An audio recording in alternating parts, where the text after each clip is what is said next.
Good morning. Today has been a bit of a rubbish day, start to the day, if I'm honest. One, I was meant to be going... Yeah? Oh, you alright? Hello. Oh, don't come in. No. Don't come in. I'm Donald ducking it right now. That was just my housemate though. But yeah, I was meant to be going to see Sam today and staying there for 5 days and visit him for his birthday. Already spent 100 quid on the train tickets.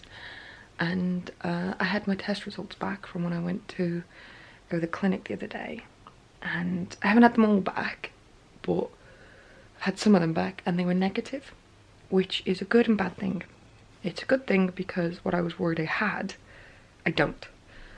But there is still genuinely something wrong with me.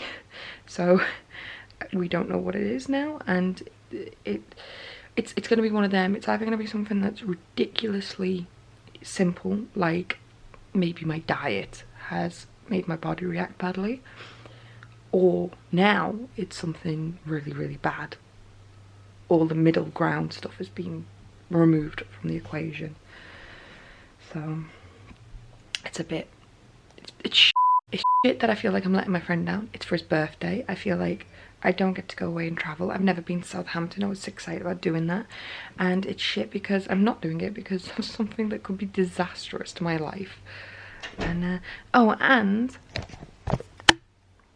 my wrist, I don't know if you can see that, has started to swell around where it's sore. I always complain that it's really sore and I always get really upset of how sore it is, but I've just learned to deal with it. It is now unbearable, and there's a lot of heat coming from it. Like, I can't really point because there's a lot of heat in it around just underneath the wrist, and that's weirding me out because I've never had that before. But all the way, all up to here now is very sore, and I still don't know if you can see the swelling. You can in real life. Other people have commented that they can see it, but like, you just see a very...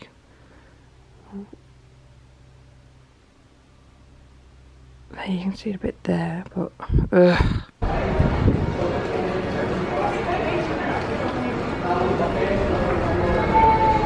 We just found a man comatose on the floor, inebriated, like really drunk.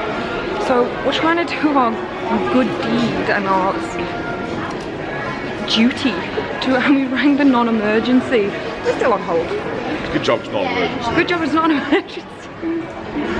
Back home now, and we have bought so much stuff because I can't eat one more of those diet chef things. I need fresh food, I need healthy food, or I'm gonna kill someone. So I am currently experimenting on making homemade pot noodles.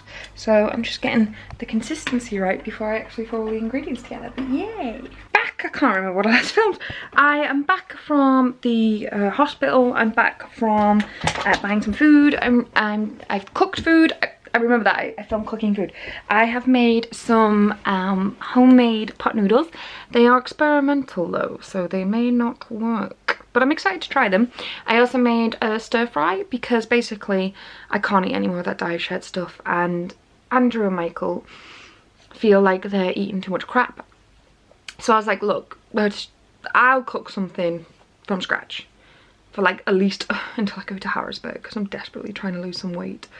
And so yeah, so I cooked some stir fry. It was yummy. It was so yummy. And now I've got some work to do. However, my wrist is killing me. Basically, guys, I wanted to talk to you about something. I've just come back from the hospital, and this is going to involve a female nature of her anatomy. And if you're squeamish or whatever and you don't want to listen, I suggest you turn it off now, because that's what I'm about to talk about. However, regardless of whether you're a man or a woman, if you're a woman, you should listen to this because it's important. And if you're a man, you know, women have vaginas and they aren't always pretty. Sometimes the stories aren't always fun whenever a kid's talking about a vagina. But I think this is important to talk about. I may have mentioned the other day that I went to go get a smear test. I'm 28. You can't have a smear test in the UK until you're 25, but you should go for one as soon as you are 25. and then you should go every 3 years. I didn't do that for a lot of reasons. One, I am so unbelievably bad at looking after myself. I had a lump in my foot, like a big lump in my foot, and I didn't go to the hospital, to the doctors for like nearly 2 years until my dad found out and had like a fit and said, do not come back to this house until you've gone to the doctors. And it turns out it was just a twisted nerve, but it could have been something worse. My wrist, you know, they said you couldn't do anything about it, and then I just kind of accepted that, and I didn't really fight for it. And you could probably see now, right now, that I've got this really weird swollen lump thing, and it's kind of, there's heat coming from it right now, and I really need to get that sorted. But for a year, I've just put up with the pain. It's just horrible to talk about, but it's important. So about 6 months ago, I noticed down there wasn't 100% okay. I know how I smell down there. I've always had the same fragrance, should we say, and so all of a sudden I noticed that it smelled different.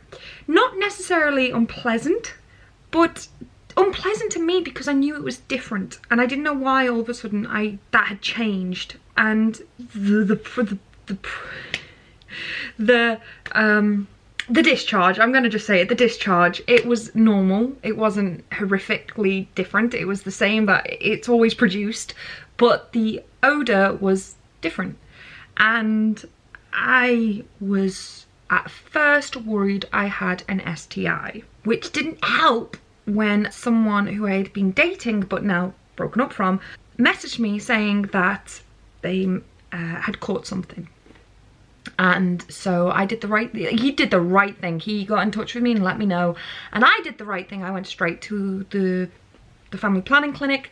I told them that this is the situation, and because I already had a confirmed message of someone, they said, right, okay, we'll give you the treatment straight away, we'll still test you, but you will get the antibiotics right now. So I was given the antibiotics right now, and I took it and I got the test, and the test came back negative, which I was very relieved with. I've never caught an STI in my life, and I'm quite proud of that, but at the same time I also have to realise that STIs shouldn't hold the taboo that they have, because people don't talk about them enough, because they have this horrible taboo, and then because you don't talk about them they're not educated, and then they spread, which is why I'm talking about it now. So if I had caught it, it would have been fine, it would have got treated, and that's the end of it. It doesn't make someone more of a slut, it doesn't make someone dirty or disgusting, it is what it is. Okay, it is what it is. It's two consensual adults who happen to have caught something, but I was lucky enough that I hadn't. You know, obviously I'm saying it's okay, but you don't want them, but let's talk about them. And so I was like, okay, maybe I'm constantly on and off contraception, and I'd just come off it because I was single, and so I was like, maybe it's my body readjusting to it, blah, blah, blah, blah. It isn't as bad as it was, but 6 months, it might have even been longer than 6 months, because it's the 4th, we're in the 4th month now. Whatever it was, it's been a while, it's been longer than 6 months, oh my god. I'm ridiculous at looking after myself. And so the smell is still there, and it makes me really paranoid, because sometimes because not only is it a different smell, it's a strong smell. Like I said, not necessarily bad, but no matter how much it smells, that even if it's not bad, you don't want to be able to smell it while you're wearing clothes. Like, it got to the point where whatever I wore that day, I had to wash that night. I couldn't wear them again. Even like jeans, not everyone washes jeans straight away. I had to wash my clothes every night. My trousers were a one-use thing, and obviously you wash your underwear and stuff like that, but my trousers, that's how bad it got. And it was really eroding my confidence, which is one of the reasons I've been single for so long, although there's a lot of reasons why I've been single for so long. But it did make me nervous to get out there, because I didn't want to be intimate with someone in case they could smell it, and it really, really, really, really bothered me. And it's someone I've learned to live with, but then I realised, like, I shouldn't. And then why it's all come about now is I went to the toilet and I have on my pubic area like a little beauty mark, and I keep down there trimmed, and so I can see this beauty mark, and I looked down there, and in the pubic area there was this lump, and it was really big, it was really raised, it was really sore, and I was like, oh God, what is that? This has happened before, and the doctors just went, it's a spot, but it's in the genital area, you're gonna worry. And then I went to go wipe, and it hurt, and I was like, what? And I had a lump on the inner lips of my vagina, and it wasn't on it, it was inside it, and I was like, oh God, oh God, oh God. And then I looked at the beauty mark, and I'm 90% sure it changed, and I was like, has it always been like that? Has it always been that shape? Oh my God. And I got so wound up, and I was like, I've got cancer, I'm dying, I've got cancer. And I was like, of course I've got cancer, because I've never had a fucking smear test for 3 years, because I put it off self-care. So I rang up my doctors and tried to form an appointment, explaining that I have concerns. And the other thing is as well, I've always been paranoid that I'm crazy, because I'm like, I know in myself that there's something wrong with my body, but no one else seems to take me seriously. And then so I was like, I have concerns, and she went, okay, well the soonest we can see you is in 2 weeks. And I don't know why, I just got in my head, I was like, I can't wait another day. I've waited like 8 months, I can't wait another day. So I went to the walk-in clinic, and I waited an hour and a half, and bless, Andrew came with me to keep me company because I was freaking out. And I went into the doctor's, and she said, would you want anyone to come and hold your hand? And I thought she meant Andrew first. I was like, God no. She went, it could be a nurse or anything, because I was like, he's my housemate. And then she went, it could be a nurse. And I went, no, I think one stranger looking at my vagina is enough, thank you. So she was having a look, and she said, and she was having a look, and she said, she can notice an abnormality, she can notice smell. She said, she did say that my discharge looked irregular, but then I was like, well, I think it looks the way it's always looked actually, so I'm a bit worried about that. And then like my entire life. And then but she did the smear test, which not nearly as difficult as I thought it would be. It wasn't comfortable, but it was quick, and that embarrassment that I've always put off, you know, it's over very quickly. And I kept saying to her, when you've seen a lot of vaginas, right? And mine just blends in. And then she did a pH balance, which apparently was fine, because she said it could just be a pH balance. She did a herpes test, although she said they just look like spots. And then she did some other tests. I asked for her to take my blood. I asked for her to test for HIV. I asked her to test for every STI she could possibly test for, because I know something's wrong. And then so she did, but she couldn't test for more than that. And she was like, because I can see there's something wrong, I suggest you go to the hospital, because the hospital up the road is has a gum clinic, and they can have a look at it. So that scared me so much. It scared me so much. So today I was like, I have to go. Like, she's actually said I should go to the hospital to get it checked out. So I did. And I meant to be going to Sam's today, and instead I was sitting there with a fucked up wrist, a bankrupt balance in my bank account, and I'm waiting at a hospital to see if I'm ill.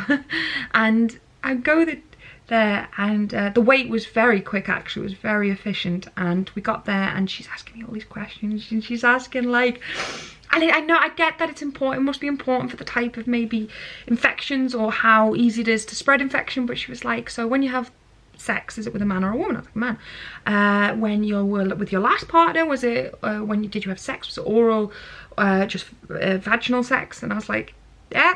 And then she went, no anal. I was like, no, not this time. And then she's like, so she's asking all these questions, and I'm just feeling so exposed to this stranger. And she's like asking if I smoke, if I do drugs, if I drink, how often do I drink, have I ever paid for sex, have I ever accepted payment for sex? And I was like, does that count when they pay for the first day? I was like, I don't know. And then I kept trying to make jokes because I was getting nervous, and she wasn't really laughing along with them, so I was like, okay. And then she said, okay, can we have someone else in the room? Because I'm new. That's what you always want to hear your medical professional say. I'm new. And so I was like, another person in here? Looking at that? I think one pair of eyes is enough. Where will she be? And she was like, it'd be okay, she'll be on your side. So she's looking at me, she's not looking at you. And I went, okay, that's fine, that's fine. And then the other woman came in who was younger than me and said, she was lovely, she was like, if you could just put the robe on and then sit on the chair, that'll be fine. And I really needed to pee. And last time that I did the smear test, the woman said it can only happen if you're relaxed. So if you need to pee, go. And I said this to her. I was like, if I need to be relaxed, I need to pee, is that okay? And she's like, can you just hold it in? Can you just hold it in? And then so I sit down and she's like, the woman, both of them, by the way, are just looking at my vagina. Like what she said were lies. She lied to me. And then she was like, oh, we're just going to insert this. I can't remember what they call, but basically she was doing another smear test to get cells. And I was like, oh, but I need to pee. I need to pee. And she went, oh, it's fine. If you pee over me, I'll just have to deal with it. And I was like, I have to deal with it too. I have to deal with the shame that I've peed on a woman. But I didn't pee on her. It's okay. But she took swabs. It was very, very quick. And she said, look, we've tested, we've got everything now.